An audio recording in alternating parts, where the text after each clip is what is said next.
There you go, recording in progress. Well, it's just been pointed out to me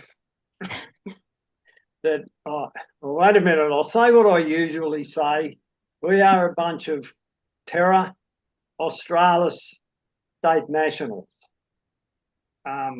Just here doing our thing, having a chat. Who knows what will happen? But apparently, if you get the text to come up under the video, it it tells you that we're a bunch of terrorists. So it'd be good if you could disbelieve that, because because it's not quite true. We're Terra Australis state national. Okay, and that second time that was for AI to get it fucking And right. Okay. Terra. So That's terra it. as in land. That's it. So welcome, everybody. We're going to have another day of talking about whatever we're talking about. I printed out your piece of paper, Sarah, but my printer's stuff, so I don't really know what we're doing. It's all scrappy.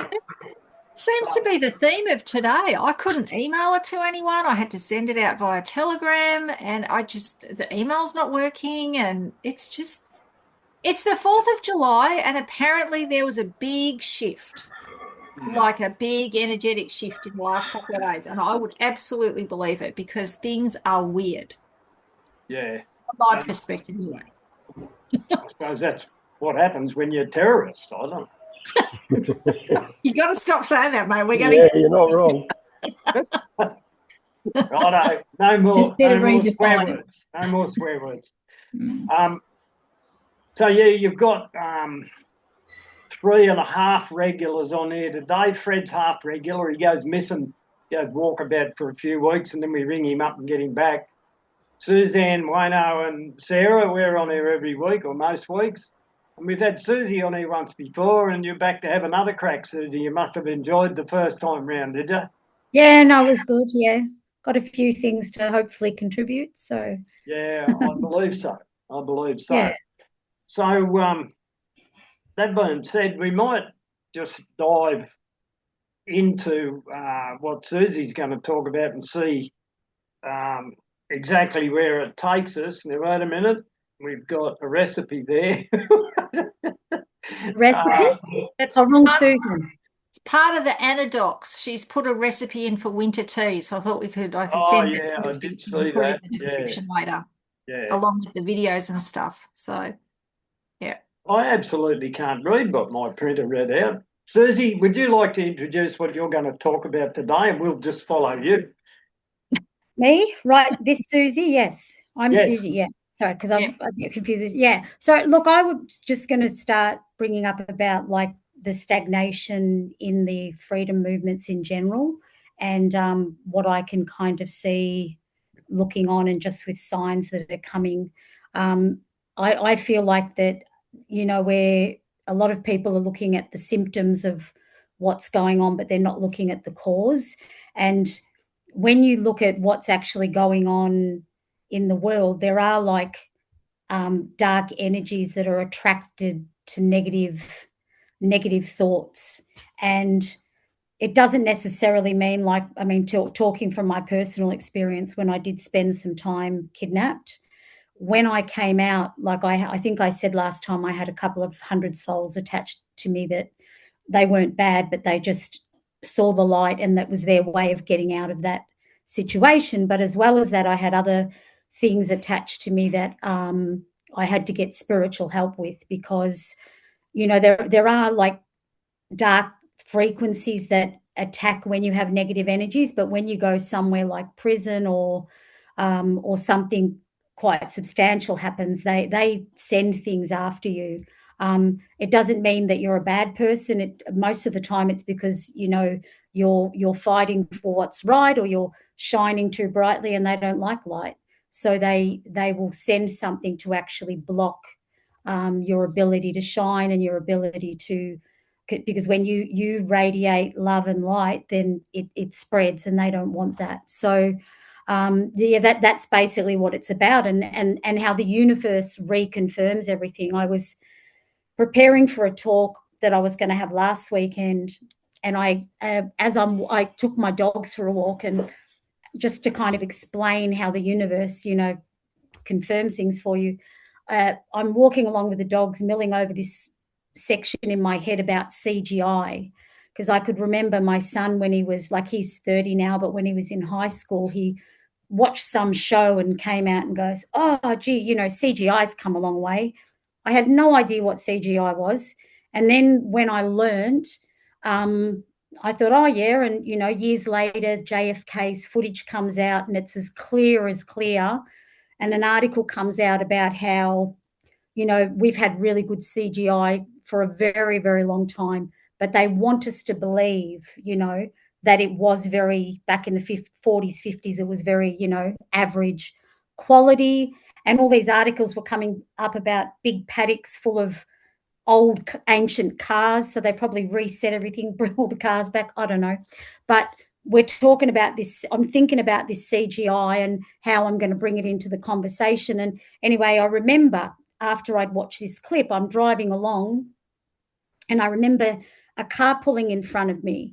And I look up and it's got 666. And I'm thinking, oh, yeah, that's confirming to me that I'm thinking, I've just watched an article on CGI. Okay, it's saying it's evil, And then this car starts like stopping and disrupting my travel. And I look up and I go, what is he doing? And I see that it didn't just say 666, it said CGI 666. And I'm like, oh, like I was blown away. And I'm milling all of this over in my head as I'm walking the dog.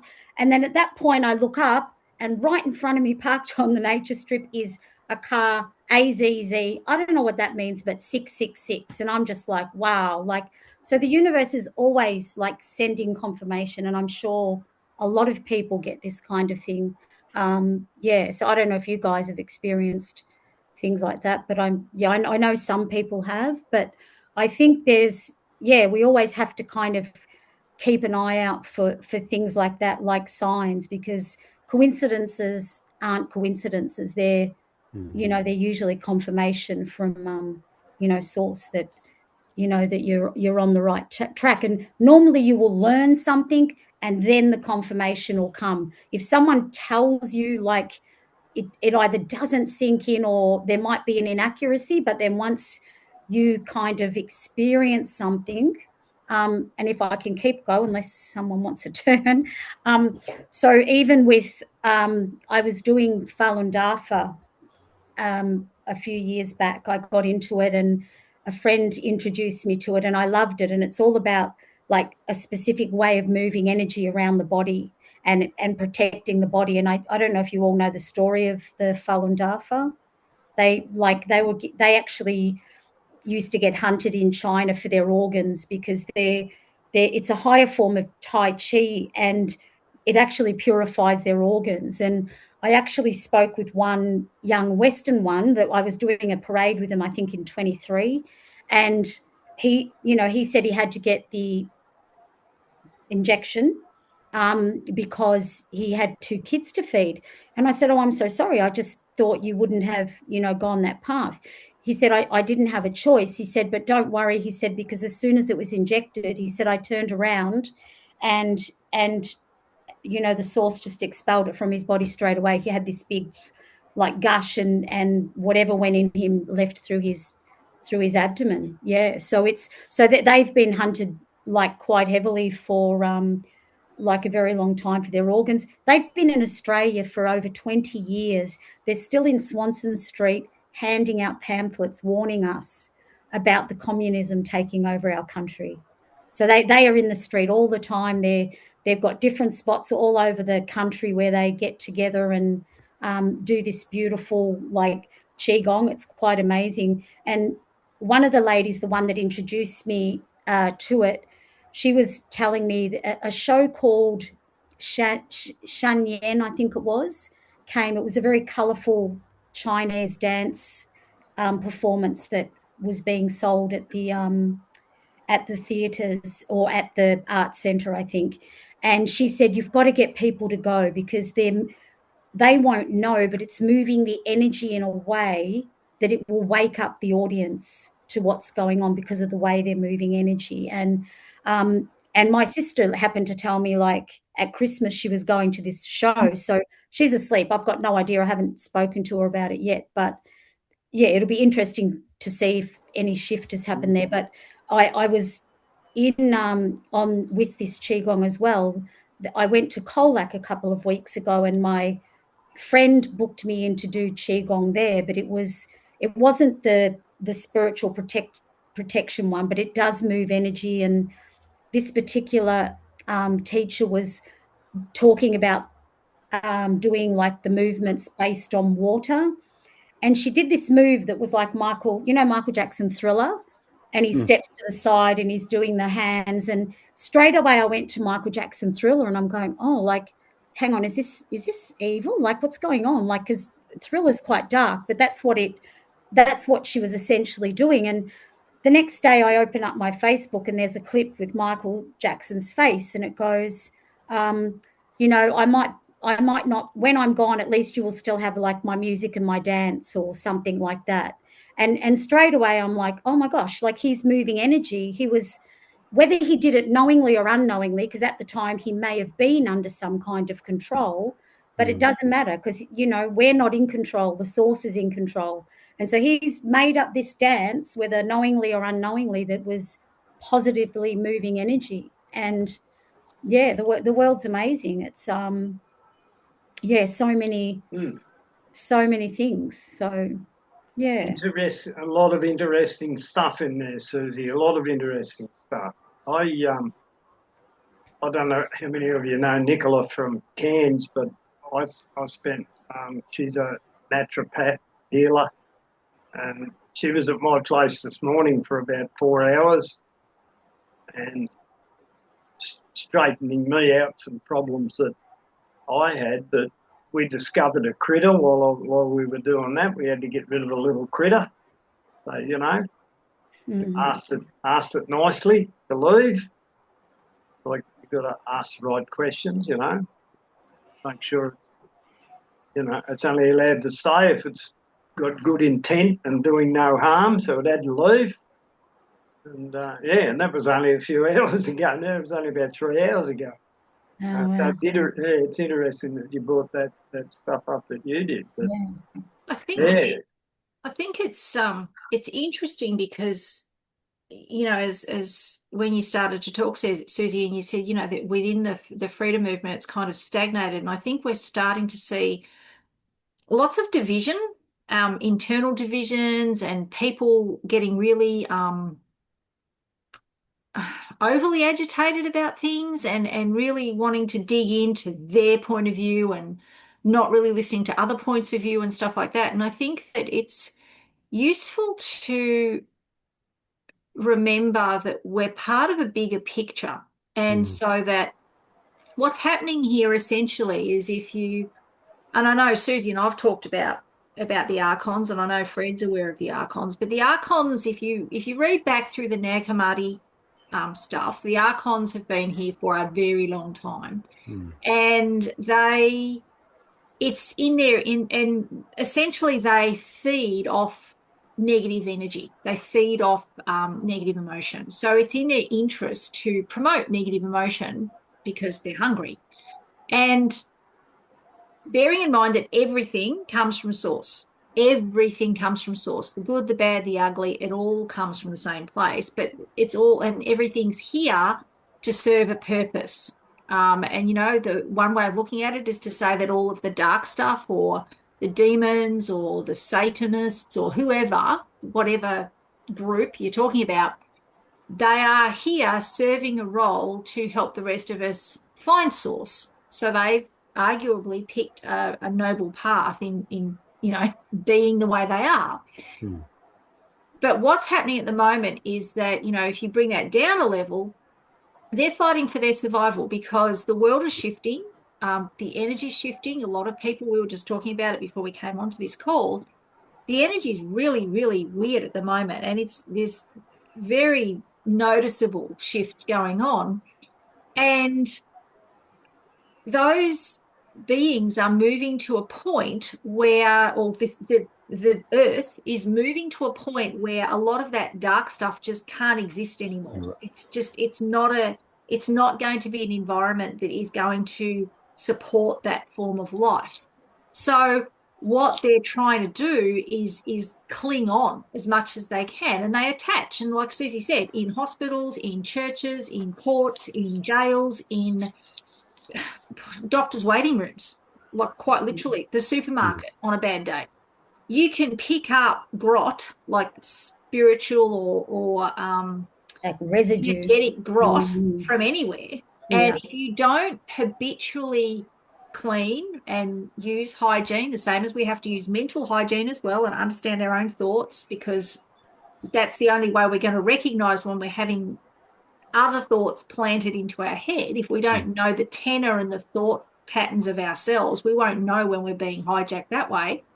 But the same spiritually is happening, and we've got these things that come on, and we act a little bit out of character. We might get really dogged about something or really attached to a point of view, and people go, what's wrong with you? Like, and when they're asking that, it might be a good idea to go, what is wrong with me? It's happened to me in the past. I've been hijacked, and you don't realize. And if you get, like Wayne said, he had something, and if you get enough of them, it can really start to alter your sense of reality. So I think we can be compassionate about it, but we also need to be aware of it and to actually practice the hygiene that we need to go through and self-cleanse or go to a practitioner and get some help to get all of that stuff taken off you, because those things thrive on disharmony, they thrive on arguments, they thrive on all of that negative guck. And as well as that, they're being pushed because it is not in their interests for the freedom groups to come together. It's not in their interest for everyone to get the same idea and go, we're not doing this anymore. We're not, we're going to take our authority back. We're going to start self-governing ourselves first and then around us. So I think it's timely to kind of remember that we are, as they say out there, we are fighting a spiritual war, and there's no getting around that. We are. Whether you believe in it or not, you can take it as read that we are in a spiritual war.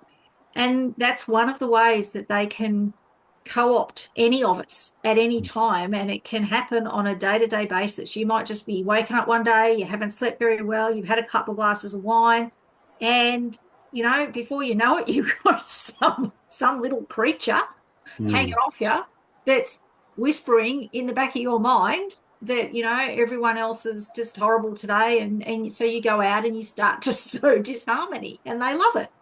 So can I just say, or did someone else want to speak? Sorry. No, you go. Oh, sorry. You just go like that if I'm not, So I'll shut you down, okay? If you get too noisy, I'll shut you down. Yeah. So look, you know what, and you 100%, you're right, Sarah. And I've come to realize of late, because this is the whole thing with the Nag Hammadi library, because that they were actually, like, I think about 52 texts that were hidden, and a lot of those were to do with Mary Magdalene, Pistis Sophia, and Philip, and a few books, and it was all based around how to recognize that they're there, how to block them, because even though they tried to destroy the text, it goes down in remembrance through bloodlines, but it also was kept in plants and everything. So this is the importance of natural modalities, that a lot of the natural modalities, I think, was it Rachel Jacoby you had on a few weeks back? Yeah. Like, she spoke about how when she learned her natural modality, majority of my waking came when I started studying lymphatics. I cannot believe the connection between life, the world, and the body. It's like we're our own universe, and we are all little universes, all working together. It's but to do with the archons, like 100%, they, jealousy, anger, lies. Like, I've seen situations where I've had discussions with people, and they're not hearing what I'm saying, and vice versa, or you know, like they hear different things, or they think you're. I'm not sure which way it goes, because if there's the slightest bit of deceit, like these things will come in and affect everybody. Like so even if I think that the important thing to do is not be scared, because they're not scary, but it's, yeah, like Sarah said, be aware of them, because if you're aware of them and you acknowledge and say, well, that's not my thought, like then you just say, you know what, not my thought, go away, and it will go away. And it takes a bit of practice and knowing in the source, because if you are scared, then you know it that they can attach a bit tighter. But once you realize what they are and once you've experienced them, usually the source will let them in a tiny bit. Like I'd experienced it when I was 25, didn't know what it was, totally freaked out. I was coming out and I went back in until I was 50 something. So, you know, I was quite a chicken, obviously. But it happened to me in 22, and I was talking to this guy, and this voice told me to kill him because it didn't want him to give me information. And I'm like, I'm frozen, and I'm thinking, I'm not going to kill anybody. What's this guy? What's this voice? And we'd been speaking about all this stuff, so I knew it was something demonic. And I told him, like, I didn't want to tell him because I thought, I can't tell you, I've just been told to kill you, you know. And he goes, no, no, no. He said, God has just let them in enough so you'll know they're there. He goes, I know you're not going to hurt me, but it was just God making you aware. Because if we're not aware, then we don't get over that fear, and we don't know how to deal with them. And that's, you've got to actually first acknowledge they exist, not be fearful, and then you can deal with them. So yeah. Okay, now, Fred, I'm going to ask you. I'm going to get your view. I'll stop No, you. my Susie. dogs. Can you hear my dogs? No, I'll Don't turn worry them. about that. I'll get your view in a sec, Fred. Because you'll definitely have stuff to say on this. I don't want everybody to get really scared about this and run down the street swatting things away. Like what we're saying is true, and it's a good thing to raise awareness. You're not going to die. And if you're really worried about it, get yourself a spiritual friend. That's your best defense. Because if you're friends with somebody who's spiritual, they'll soon tell you how to protect yourself, and it's not that hard. It's being aware, and if we made you aware of something, we don't want to make you scared of something. What we're saying is you can defend yourself, and there are several ways. Too much to go into here on this call, really. Sarah's about to say something. I can see her starting the bus up. You're going to run over me with the bus or what? First of all, they're no scarier, really. In fact, I would say they're less scary than what a lot of us are dealing with just in local council and police. You know, they're like that. And truly, the best way to deal with them is to make sure you get lots of sunshine, spend time in nature, laugh a lot, Love and a lot. love a lot, have people around you, and make sure that you've got, as Wayne said, a couple of spiritual friends or friends, because the really good thing, I mean, wouldn't we love to just go, oh, my intention is that I run into no police officers ever, you know, when I'm driving around without a license, if that's what your choice is? Or wouldn't it be great if my intention was just at council, completely forget that I'm here? And that would be great. With these things that we're talking about, your intention actually can do that. You can intend that they don't bother you, or you can intend that they all get vacuumed off you by your higher self or source or whatever. So they're not hard to get rid of, but I guess the thing is, it's the same as not realizing about all the dust that gathers behind the doors in your house until you actually go around and vacuum it. You don't realize it's there. I've noticed recently, I mean, this is really dumb stuff, but it's just the way I work around my stuff. And I've found that the traffic lights sometimes are a real pain in the butt. You'll run into them all the time, you know, red lights. Not as bad as down south, but up here, you know, if we're sitting at a light for 2 minutes, that's too long. But it's funny, at times it'll flow and everything will flow. And you'll find in those times it's because you are happy within yourself. You're talking about, once you start getting those dark thoughts coming in, something upsets you for the day. Boy, oh boy, you find these things everywhere. And I got to agree with you. It's not hard to protect yourself, but it's going to happen. You're going to wind up with this sort of thing happening every now and then, because what are we here for? We're learning this stuff and we're learning to release it. We've got to alchemize those feelings. And the sooner we learn that, the quicker it's going to be that we don't ever have to worry about it. That's the way I put it in my reality. Yeah. And, it is, we're moving, even though some people can't probably understand this, we are moving away from that world. Those little critters are finding it harder and harder and harder. Now, Sue Morland, I'm going to invite you to say something here in a sec, but I don't know whether you picked up, Sue, that we were slighted before, you and I. Sarah said, Lee and Suzie and Fred, we all know about archons. We all know. You and I never got a mention. Hey, now, you probably didn't notice it, but I was deeply hurt because I had heard of them. Okay, so have you got the reason I wasn't deeply hurt? I apologise for my assumption. The reason I wasn't deeply hurt is because none of these things can hurt me. Fair enough. Yeah. Just it does come back to what you allow in.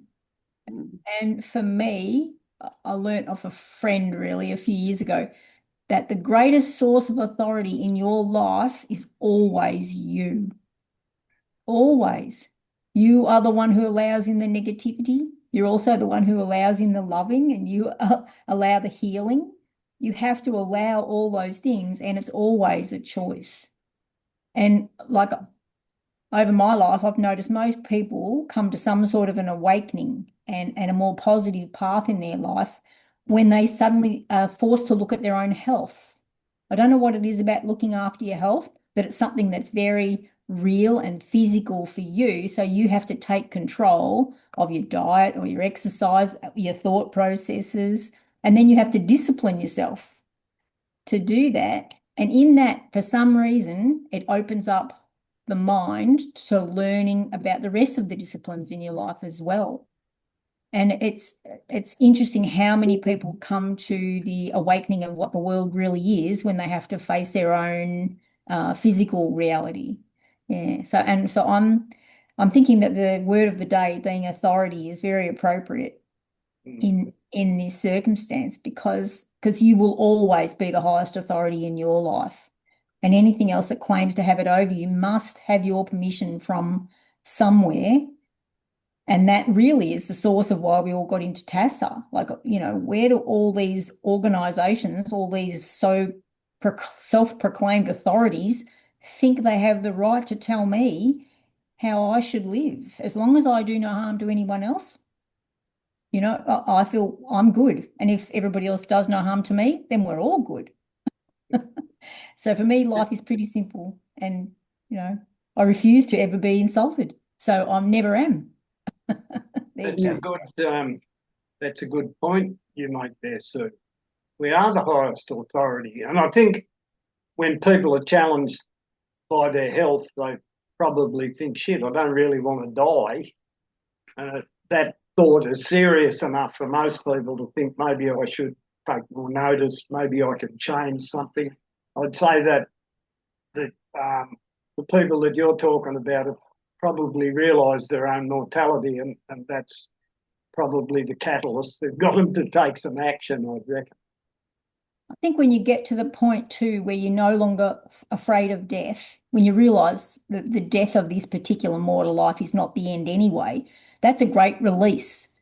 Like, you can do a lot more once you're not afraid of death. Far too many people spend their whole life afraid of death and they never really get to live.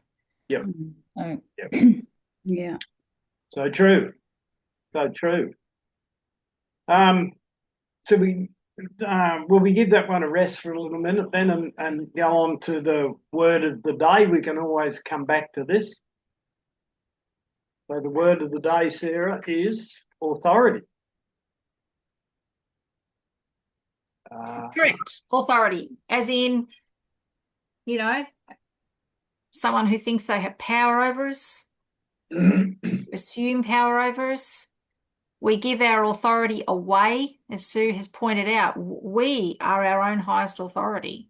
And so often, and I think the thing is we've been taught and schooled and indoctrinated that, there's always a higher authority. It's either, the government or the school or God or your parents or whatever. But there's always someone that knows more than us or knows better than us. But realistically, who really knows you better than you? Who really understands your body and how it works better than you? I mean, as an example, I remember I was working in an office quite a few years ago, and they had these clunky old, prehistoric computers, the ones that buzz when they get dust in it, the horrible old ones. And the OH&S book, the book said that it had to be, this, however far in front of my screen, in front of my face, and it had to be this high. And I had to sit at it. Now I use the computer maybe 10% of my day. The rest of my time was paperwork and I needed stuff spread out on the desk. But the OH&S person, who was the authority on how your desk had to be set up according to her book, said, no, you have to have it there. And I had a stand-up argument with her and I won because I said, listen, your book says, okay, your computer's got to be there. I said, I'm telling you that computer is going to give me headaches. The screen, it was an old DOS screen, so it was going to give my eyes were going to hurt. It was going to give me headaches because of the buzzing. I didn't want it there because it stopped everything else. And I had all my paperwork had to be all over the place and weird. And I said, I'd rather it back down over there so I can use it when I need to, but the rest of the time it's out of my way. And she said, but the book says. And I said, you know what?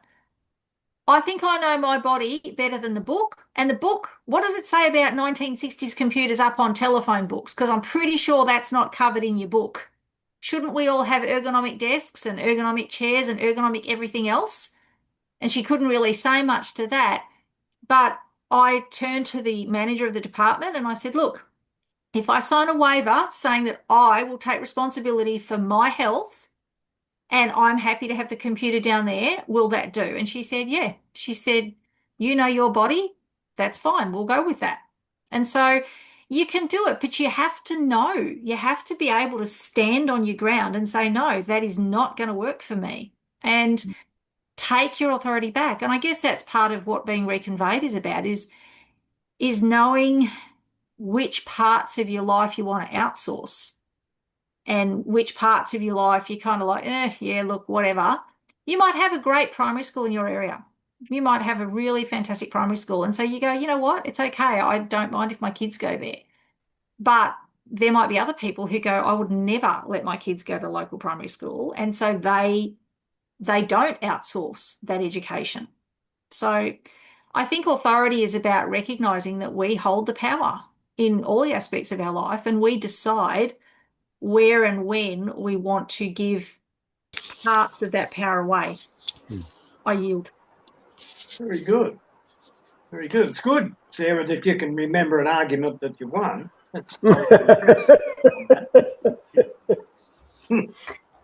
What about you, Fred? Have you got anything to say about authority? Oh, yeah, I grew up with now,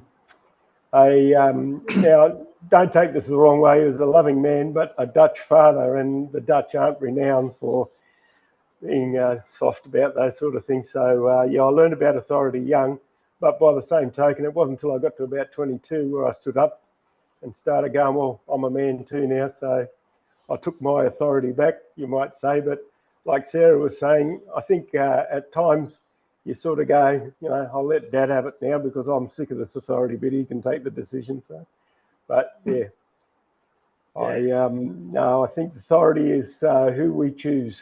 We've got the right to choose whether it's us or somebody else. That's up to us. Free will. I know that now, but I didn't know it for a long time. Yeah, I was caught up in the matrix and all that authority hanging over me, and it was school, and I did a bit of time in the army, and took a long time to realise that I was the authority and that I did have to stand up and be counted. And, yeah, and I'm happy with where I'm at now. I guess we all have to go through the learning process, ain't? Suzie, what do you got to say about authority? Well, it's funny you say, taking your authority back, because I think it's the Pistis Sophia, it actually goes over this. And that was one of the warnings from Mary Magdalene, was that do not give your authority away. These are the rules. Do not let anyone change the rules. And that's why they went to so much trouble, like hiding her teachings, because she was, I mean, I think, in the Bible, she was made out to be like a prostitute and forgiven and washed Jesus's feet, but she was actually like the apostle to the apostles, and he had the gift, and she was the one that was able to understand and pass that knowledge on. And so that's what her book and Pistis, and I think a bit of Philip, is about. But that's why she was so heavily suppressed. And I was going through some information the other day, and apparently the Christian Church actually issued an apology regarding Mary Magdalene back in 1969.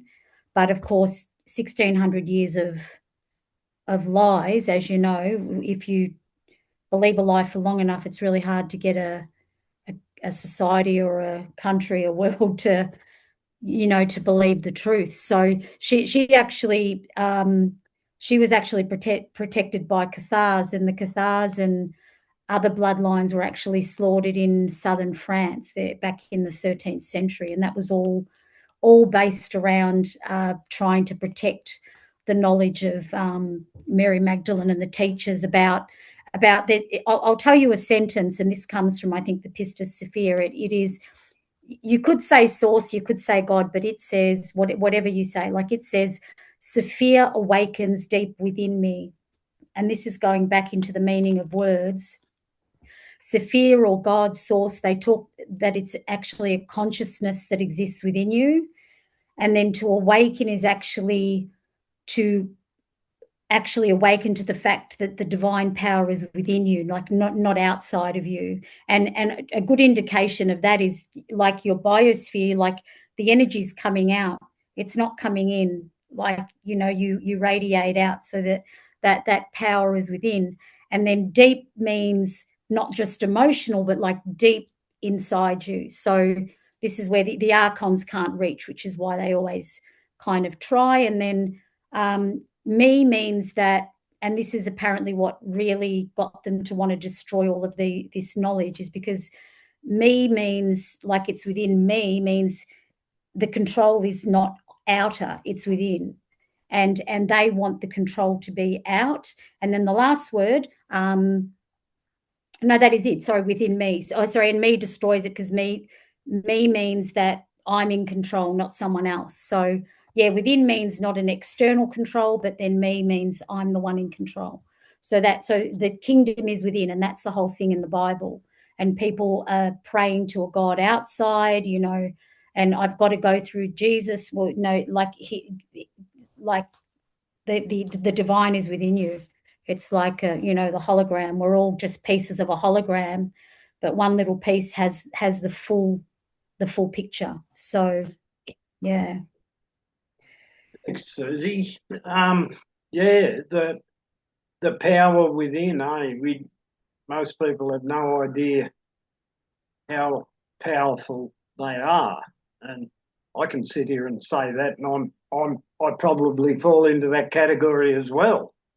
I mean, I'm awake and I'm aware, and I know a bit of stuff, but there's untold power out there. We're still held down by the matrix, even with our bit of knowledge, and they who have been controlling us, they never wanted us to wake up, because they're doomed when we wake up. When we wake up and realise our own power, there's nowhere for them to hide. I think, Wayne, that what you were saying there dead right that you're. I believe that what you've you're definitely awake, but the oh gosh, outside we are no longer controlled by the archons. I believe they've basically been taken out of the picture now. I agree. Yeah. And that we have to learn now to create our own matrix, and that's what we're stuck in. We've been programmed for so long now that we've just keep recreating it, but I believe we're really getting out of it now quite fast. Yeah. Yeah. And I actually do agree with you, Fred. I do think the archons are gone. I think the only thing we're dealing with now is just people like you are a Wayne. Sorry, you are a Wayne. You are awake, Wayne. Yes, exactly. You are awake, but everyone is here for different reasons. Yes. And I think it's the people like, I mean, I was on the phone for an hour and a half to HCF the other day saying I don't want personal information about my trust sent to the ATO. And this guy's like, well, it has to go. And like, he just couldn't comprehend. Like I said, who do you work for? I don't know, he goes. I said, well, there's a Privacy Act. Like, you don't breach the Privacy Act. He goes, oh, that's going to happen. I don't care. Right? Like, they are so, it's so embedded in them, and they're just following control. There's no one up the top controlling them anymore. Yep. Like, even in the prisons, they had, projections, but now they don't know what to do. Just follow bad rules until they realize, oh, hang on a minute, I'm the one that's keeping this going. Like, because there's no one up the top telling them anymore. They haven't woken up. And I don't know how you do that. Because, I mean, I think even the pet tour, like going to the synagogues, like, yeah, maybe it'll happen. I don't know. I don't know. It's So whatever. Yeah. It is an interesting thing to think that, from the top down, they don't know what to do anymore. They're kind of just going on with the show, and they really don't have a clue. I mean, if it doesn't really matter whether you believe, well, if you're a QAnon person, Q says they've all been taken out already. He says they're just all actors. And that means essentially we've got these two-bit actors running around making ridiculous rules. I've said to Suzie, and I said it to a few of you guys on this thing, that, that I know just recently the ATO's come out and said that they're going to be, putting in these new laws, and there's going to be more crackdowns. There's going to be and it's just like, I cannot, best will in the world, I cannot feel that the future I'm moving into has an ATO in it.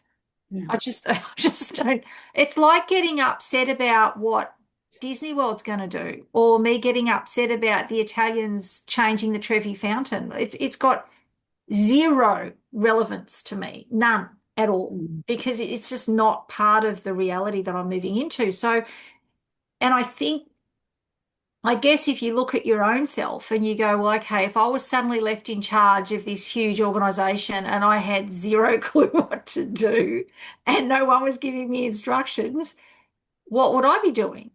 And chances are you'd be running around making insane things to make people think that you actually had a clue. Maybe that's what's going on. I don't know. But I really think that, again, one of the best things to do really is just to laugh at it. Yeah. Yeah. Really?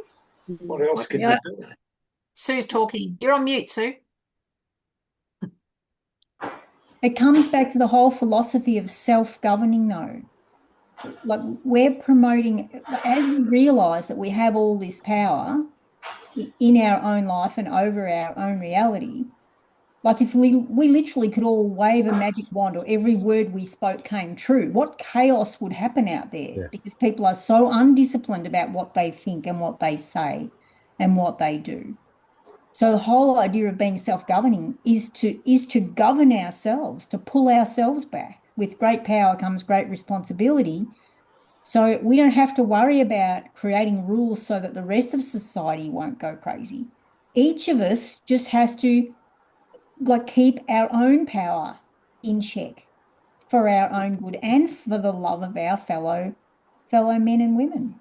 And I can see that, we can create an incredible world with that sort of power, harnessed in the correct way and driven towards love and empathy and, beautiful creative things. Can you imagine the music that's going to come out of the world, and like maybe the buildings that will be done, and I don't know, just bringing the environment back to its beautiful. Everybody loves to go out by a creek and camp out where all you can hear is the birds and the bush bugs, and that's true creation right there, isn't it? Like we pale into insignificance when we sit there, but then we have to realize we probably have that within us as well. And so my hope for TASA is that that's what people wake up to, that they really do get, like, we're only here to govern ourselves, not everyone else. And that's all we're trying to do, learn to communicate with one another what it is we all want, and then bring it harmoniously into existence. And that's what, sorry, Wayne, but I agree, Sue, and that's why all of the assemblies are going to be a little bit different. They're all going to be different because every community is different. I mean, we see this with the originals. You've got your saltwater communities and you've got your desert communities and stuff like that. But even then, they differ from community to community because they have different situations. And like down here in Victoria, or on Victoria, we've got, here where Sue and I are in Bairnsdale, we've got a very, we're sort of rural, but we're not as rural as, say, Orbost. Orbost is very much a farming community. They're going to have different interests to what we've got. We've got different things going on to what Lakes Entrance is going to have, because Lakes Entrance is, well, it's a port town. It's got ports. Bairnsdale doesn't have ports. Castlemaine, up the other side of Victoria, is a different community again. They're very, very arty, very self-sufficient, very they're very sort of aware of the climate and things like that. So they're a different assembly again. And that's not to say any of them are wrong. They're all right for their place. And that's what it is. It's about how to govern us here. We don't have to worry about Castlemaine. They don't have to worry about us. We'll be just fine, thanks. And so will they. We can learn off each other. We can share. But I think trying to, and we have to have some basic guidelines across all of it to help communication and to help sort of ease of, some things are better at scale. It's far better rather than every little community building its own roads. It's probably better and cheaper to do it at scale, for example. But I think we have to be very mindful that the power does really lie with us. It starts with us and it builds out to our little assembly, and then it devolves the further up you go. And I think that's a concept that people really have to wrap their head around. The further up the tree you go in TASA, the less power they have. The power is right at the grassroots. I just want to, I yield. A lot of people that we know are going to have trouble getting you.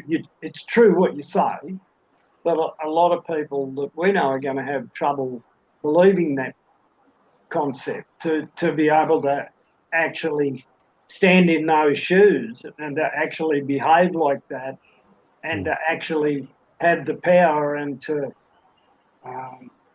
implement it, if you like, along with their friends.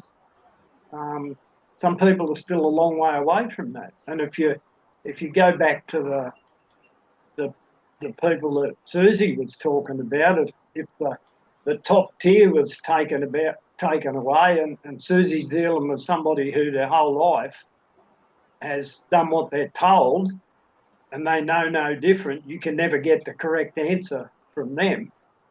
And some of us, and until you actually realise where that actual power is coming from, and that power from above is getting less and less and less every day, some people would find it really hard to put themselves in that place that you're talking about.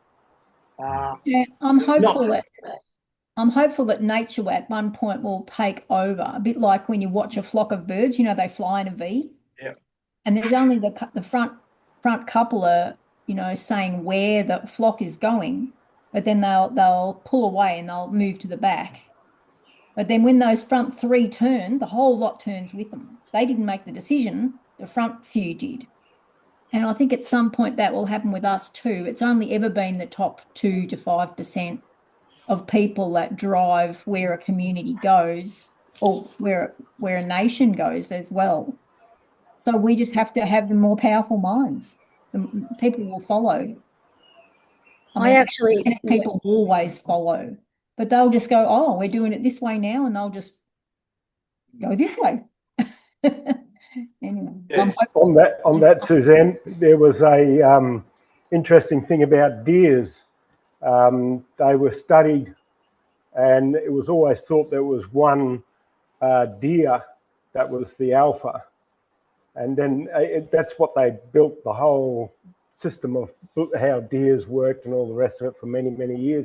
And then one day, somebody who I think it was somebody completely out of the normal sort of thing, might have been a teacher or something like that, was studying it, and she noticed that this alpha, so-called alpha deer, wasn't actually looking to see which direction. She was looking at the other deer and seeing predominantly which way the herd was looking.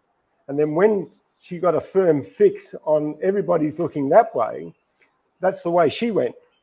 So she might have been out in the front, but she wasn't the one guiding it. It was the herd that was guiding it. Yeah. It's interesting. Even wolves, the very much so. Powerful wolves, they're at the back, not at the front. They what would you call it? The protector role. But yeah, like I'm not saying we can't do what we want to do. I know we can do it. Just those remarks of mine before, it'd be difficult for some people, although everybody's, we're all waking up more and more every day, becoming more and more aware. So I'm happy to keep plugging along. And I think it's interesting too, and I don't like using the word particularly because I know, Albo's used it a lot and people sort of slag him off, and which is as they should.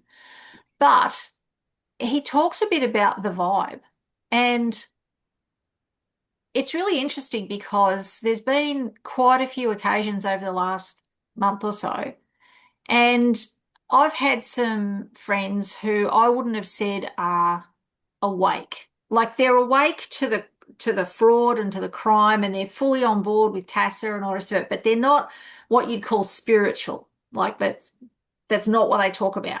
They don't proclaim to be spiritual at all.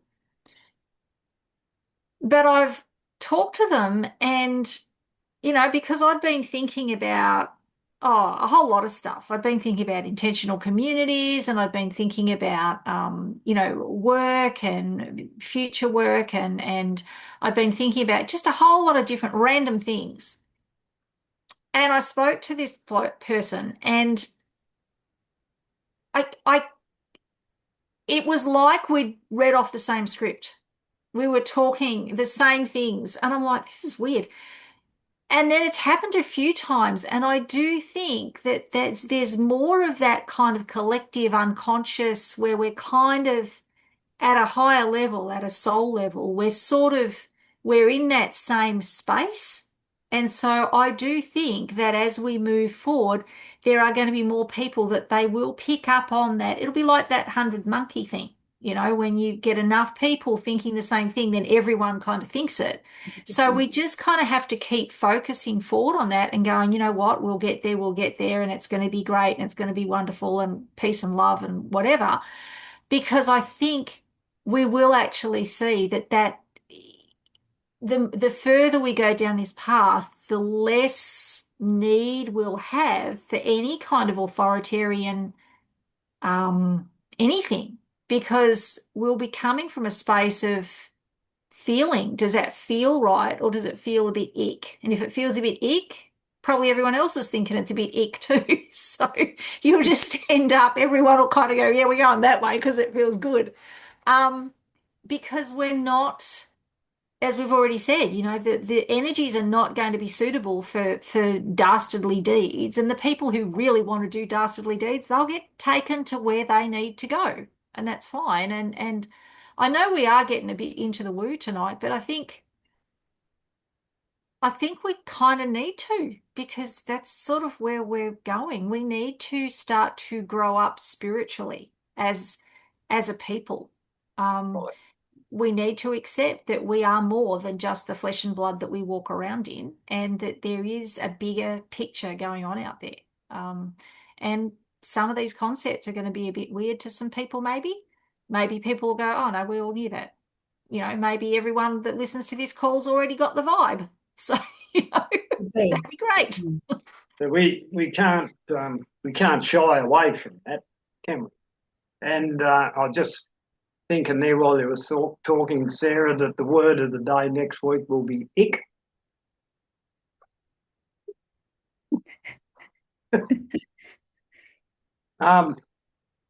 Okay, where to from here?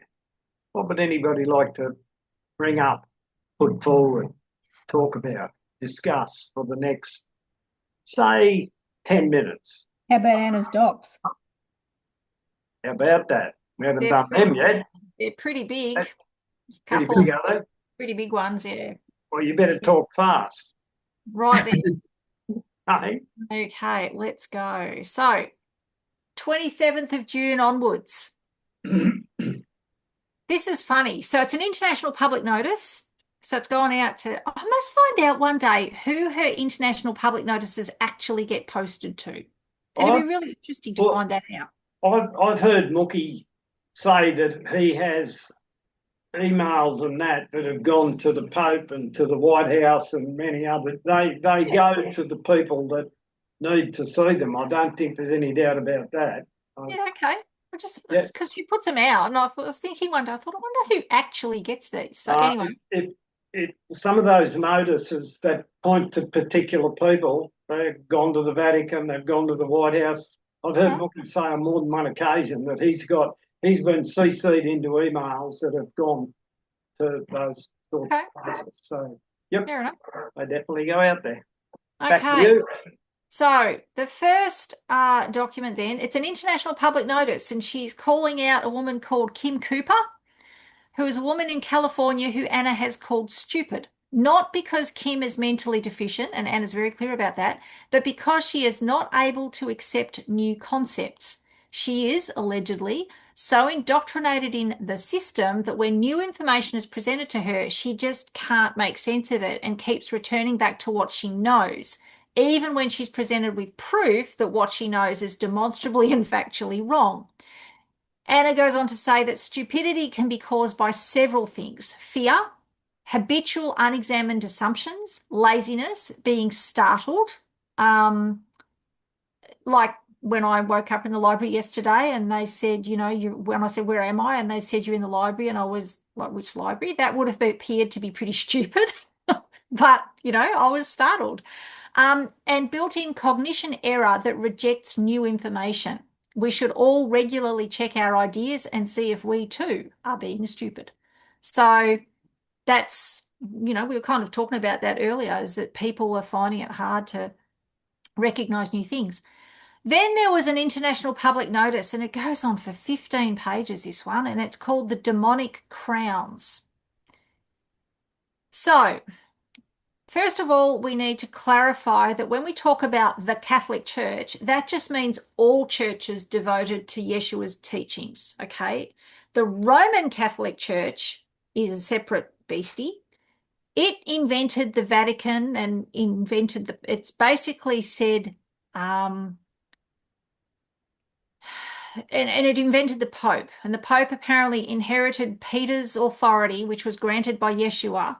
And the Pope then said, all right, well, it's okay for me to rule over everyone. And then he came up with the Unum Sanctum Trust and developed the LAW law jurisdictions and invented the monarchy to help them control the world that they'd just placed under LAW jurisdictions. This is where the idea that the divine right of kings comes from. So Jesus gave it to Peter, Peter gave it to Pope, Pope invented the monarchy. When the Pope grants a crown, which represents land, to a king. He also gives them a scepter, which represents sea, and an orb, which represents air.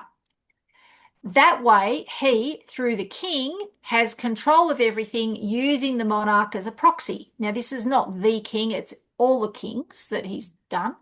So this reached down to the nobles who pledged their labour, loyalty and material goods to the monarchy, and also the common people who pledged also their labour, loyalty and material goods to the monarchy, with the addition that they obeyed the nobles. And so everything was covered and controlled by the Pope. I'm going to actually go to the documents where she talks about this, because what she says about the king, so hang on, where is it? She talks about, if we were to see King Charles III in his full regalia as His Britannic Majesty, it would be a fearsome sight. He would be wearing a twisted crown encrusted with jewels and forms of sea creatures. He would carry a trident-shaped scepter, and his orb would show the seas risen in bas relief above the land masses of the earth. His robes would be very dark blue and black, and there would be no doubt that this was a demonic crown. Why would the sea crown be demonic? Because Satan was cast down into the sea.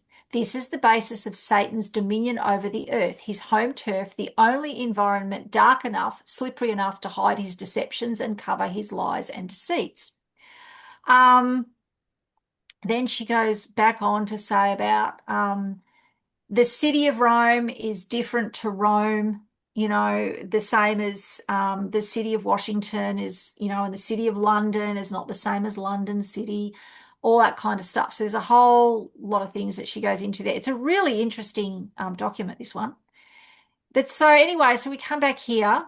So that's how King has control of everything. This reached down, blah, blah, blah, blah. Right. She also talks about, and so the Pope can't control all of it. So the Pope is nominally in charge of the land, and he can't do all of the sea and the air. And that's where the grey Pope and the black Pope come from. One covers the sea, one covers the air. Okay. And then she goes into, all of the fact of where the US is registered. And I'm not going to go back into the document, it'll take too long, but the same as Australia Inc. or Australia Corporation is registered in America, the United States of America Inc. is registered in Scotland, and then the constitution that they came up with is then registered. So the constitution for the United States of America, different upper and lowercase, that's registered in Puerto Rico. So it's insane. Then she goes on to outline the crime, again, ending with the fact that the banks are now trying to control everything in the corporate and ban anything on the land, which is illegal. So they're basically saying it's sort of the same as what the old oil barons used to do when they would control. So anyone could buy oil, but the barons controlled the pipes that the oil went through. So that way they tied it all up, and it's illegal. It's what's the word for it when someone does that? It's not a monopoly, it's something else. But anyway, so that's that one.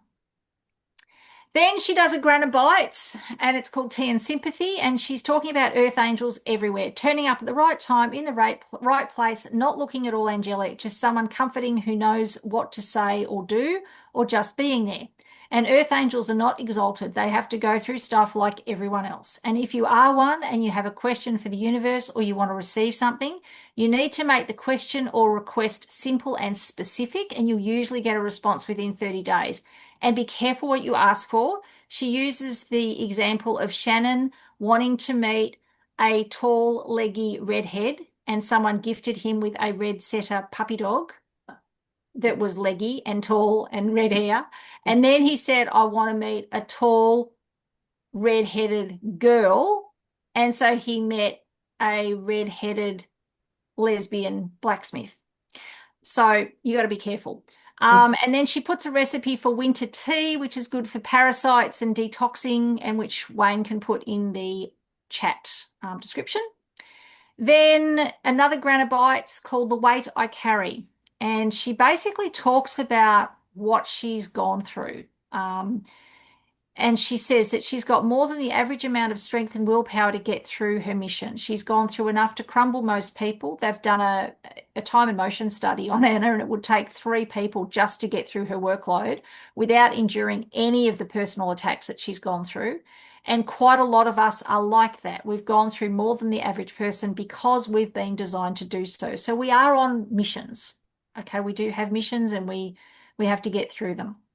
And it can be lonely, and it can be tough, and we do go through a lot of sort of dark nights of the soul going, what the hell am I here for? What am I doing? And it's not easy. But this is what we've sort of been designed to do. And then the next one, she says, new you, new timeline. And she says, it's time for the unseen versions of you to come out into the sunshine. Don't focus on what you don't have, haven't done, have lost, or let go of. Focus on what you want, because that version of you is being given the opportunity to come out and play.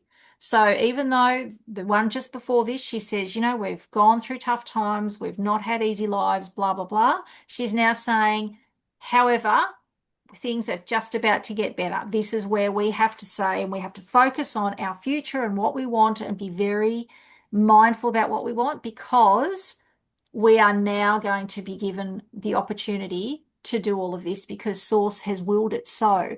And interestingly, she says, you are not too old to do anything. And that she's not the only one saying this. There's a lot of people saying this. They're saying that, in the next couple of years, there's going to be this huge solar flash where we're all going to get returned to, I think they said 28 for females and about 33 for blokes. So we're all going to get returned to that kind of physical age, and we can choose what we want to do. So she's not the only one saying it. This is coming out from quite a few different places. Mm. Then there's an international public notice, and she's calling out the Zionists. It's called Do It Yourself Armageddon. Oh, sorry. Just with that other Earth Angels one, there is a video that goes with that, so that'll be in the chat. So we come back to the international public notice about Armageddon. The Zionists want to wipe out Christianity. They've been running the script for a long time. Recently, Trump was awarded the Silver Crown of the Jewish Messiah. We talked about that last week. And she asks, was it actually that, or was it just a silver crown? There's an interesting video on Facebook when she says, you'll have to log into Facebook to see it, but it is interesting. And I happened to watch part of it this morning, and it is very interesting. But it calls out a lot of coincidence around Trump about who he is, his name, the numbers, the symbols he uses, and all the rest of it. And she asks, is he actually fulfilling Zionist prophecy for them? And is he actually the beast described in the Bible, the 666 mark of the beast? Or is it all just a huge double bluff, and he's using the Muslims to wipe out Israel? And if that's what he's doing, Anna suggests he gets on with it, because the last person to try and take out Israel was JFK. And look what happened to him. It wasn't good. So that is actually a really interesting article, the Do It Yourself Armageddon. And she talks a lot about the Zionist playbook and what they've been trying to do with all of the stuff, over the recent sort of decade, I suppose, or couple of decades. Then the next one is an international public notice and execution order. And I'm pretty sure when she means execution, she's meaning you need to carry this out, not you need to, the other way. She's saying that the Federation of States is not the federal government, serving notice to the service providers, all of them, that they are all doing the wrong thing. Once again, she goes through the fraud, how it's happened specific to the service providers. She's informing them that the assemblies are re-established on all 50 states, and that the service providers should be taking notice of the assemblies. And then she's sending out a notice to all of the state assemblies. Now, this is in America. But she's saying that the US Provost Marshal, I'm not exactly sure who the Provost Marshals are, and I probably should have looked that up, but they've unofficially recognised the assemblies as the de jure governing body in each state, which is a huge step forward. Moving forward, all assemblies are to designate someone in their militia. Remember that this is America, so here it would be the Gardenage Assembly, to act as a liaison with the PKTF, because we need to ensure that coordination between states and nations operates smoothly, which is what we were talking about before. We need to make sure that our communication works. So that's sort of what she was talking about today. But yeah, some of them they're really interesting. The demonic crowns one, I found that was a fascinating document. And if you're not sure of the whole uh, the crime. She goes into it in that one. If you want to talk about the Zionist situation, the Armageddon one is great. And the public notice and execution order, that's a really good one for just saying this was done wrongly, this was then done, and then this was done on top of that. So it goes through it all again. So if you're relatively new to TASA and you want to sort of understand a little bit about what's going on, some of these documents are excellent. So, and that is Anna's documents today. Wow. Thank Good you. job, Sarah. Good job. Thanks. There's a lot there to summarise. I read those. Hard. Yeah. That demonic crowns one, fascinating. Yes. I really wanted to almost put all of that in there because it's really interesting what she's talking about and just how that whole, how the popes and the crowns and all of how it all sort of worked together to control. And she talks about all of the cities of and stuff like that. And I actually asked someone, I think it was Tim Dwyer, I said, in Canberra, do you think that where New Parliament House sits on that bit of land, it sits on the hill there and it's got the thing, is that separate to Canberra? Is that a separate little thing in itself? And he said, you know what? He said, I wouldn't be at all surprised if it was, because he said there's some weird stuff runs out of there, but he said no one's had time to go down that rabbit hole yet. So, but yeah, she links up how all like the city of Washington and the city of Rome, which is not Rome, and the city of London, which is not London, and where the actual capital city of America is, and that's why she talks about the Scottish Corporation, because the Scottish Corporation is the United States of America, and that's how it links into Freemasonry, is that way. So it's phenomenal. You learn so much reading these things, but how to summarize them sometimes is really hard. Yeah. Well, you've done a very good job. Thank you. I don't know if there's anything else we need to discuss. Is there? I don't think so. I don't think so. We just need to remember that these are interesting times that we live in. Unfortunately, we've been blessed with is it the Irish or the Buddhists that say, may you live in interesting times? We're living in them. Yeah. And just, I guess the thing is, don't give your authority away to anyone, be they tangible or intangible. And the best way to beat anything is to be of good cheer and light heart. Exactly. Well put. Yeah, Yep. I agree with that. Get yourself a spiritual friend if you're not quite up to speed with what Sarah just said, and you'll be there in no time at all. Yeah. And if genuinely you want some help or assistance or whatever, you've got, well, all of us on this call can help you out with that. But just what am I? Seagull 4451 or Seagull at Outlook? I can't remember. I can't remember, but I'll put it under the video. Yeah. Email Or if you've got Sarah. any suggestions for what you might want to hear on the call, we've got quite a few people lined up over the next couple of weeks. We've got some people ringing up or coming in from WA who've put together a fantastic thing on how to respond to policy enforcers on the side of the road. We've then got Callan coming to talk on about his experience at His Majesty's Pleasure in WA. We've got a man coming on to talk about the benefits of copper, wearing it, not just putting it in the garden, but actually what it does for us. So that will be really good. We've got Teresa, who's agreed to come on and talk about the education stuff that she talks about, in terms of homeschooling and how we can start to educate kids and her programs and stuff like that she's involved in. Teresa and Fiona Jane are going to come on and talk about their new healing kind of closure program that they've just started up. I want to see if we can maybe get a few other people on. We might try and get Trevor to talk about natural law if we can pull him into the big smoke one day. I'd like to talk to, there's a guy I know about permaculture and how to design houses that are, on land that is good for the environment. So I've got to tee that up, and there's a few others. So yeah, keep your ears open. But if you know of someone interesting in your assembly, or you think that there's some information that the rest of us would be interested in, please contact us. We're happy to, as you know, we'll talk about just about anything here, much to Wayne's despair sometimes. But It's such a worry. so we'll have a go at anything.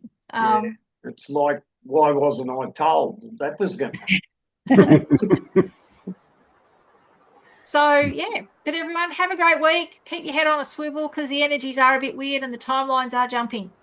Yep.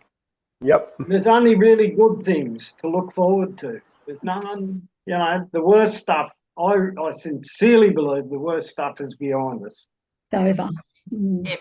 And thanks for coming on, you guys. Thank you for your energy, your bad jokes, and everything else that we had to put up with. And I will